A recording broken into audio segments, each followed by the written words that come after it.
नमस्कार दोस्तों। आज के इस वीडियो में हम लोग सीखेंगे समांतर श्रेणी के n पदों का योग ज्ञात करना।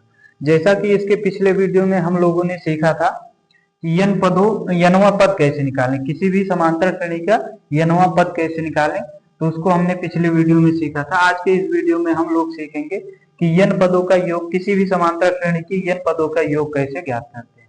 तो चलिए समझते हैं बहुत ही आसान तरीके से। जैसे कि अगर हमसे पूछा जाए कि समांतर श्रेणी के n पदों का योग कितना होगा, श्रेणी दी होती, सबसे पहले उसको लिख लेते हैं। एपी कितना दिया है यहाँ, 10, 15, 20। ये श्रेणी ऐसे चलती जाती। समांतर श्रेणी का मतलब होता है कि दी गई संख्याओं की ऐसी श्रृंखला या श्रेणी जिनके बीच पदों का जो अंतर होता है वो समान रहता है। जैसे अगर हम देखें 10 और 15 के बीच में कितने का डिफरेंस है, तो 5 का डिफरेंस है। 15 और 20 के बीच में कितने का डिफरेंस है, 5 का डिफरेंस है। तो इनके बीच में जब पदांतर समान रहता है तो इनको समांतर श्रेणी कहा जाता है। ठीक, तो चलिए देखिए, अब हमको इनका योग ज्ञात करना है। योग कहाँ तक ज्ञात करना है, 22 पदों का योग ज्ञात करना है। 22 पदों तक योग ज्ञात करना है। कितना ज्ञात करना है, 22 पदों तक। ठीक, चलिए देखिए समझते हैं। तो सबसे पहले समांतर श्रेणी का जो सबसे पहला पद होता है उसको कहते हैं प्रथम पद।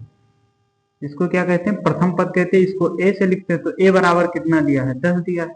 उसके बाद में जितने पद तक बोला जाता है, जैसे यहाँ बोला जा रहा है 22 पदों तक, तो ये 22 क्या हो जाएगा, पदों की संख्या।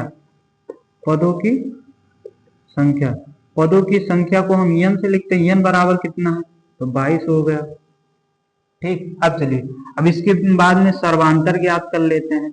सर्वांतर या पदांतर एक ही होता है। सर्वांतर को डी से लिखते हैं।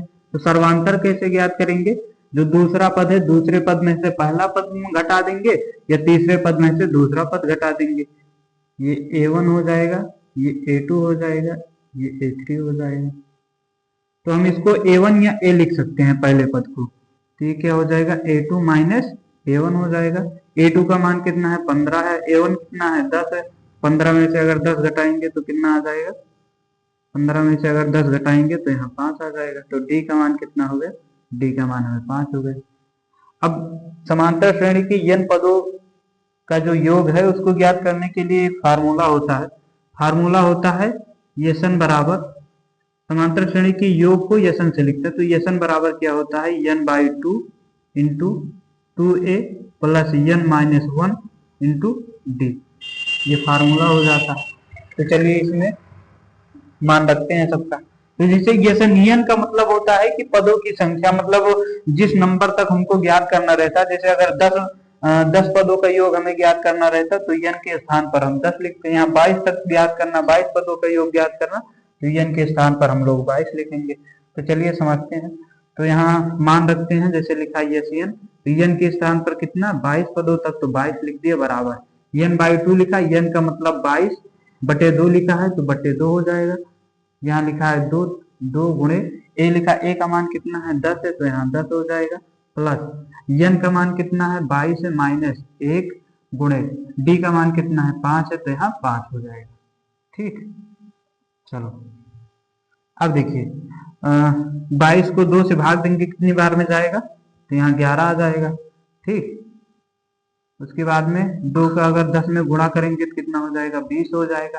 प्लस अब इसको देखिए, 22 में से 1 घटाएंगे तो कितना आएगा, 21 आएगा। गुणे 5 लिखा, गुणे 5 लिख देंगे।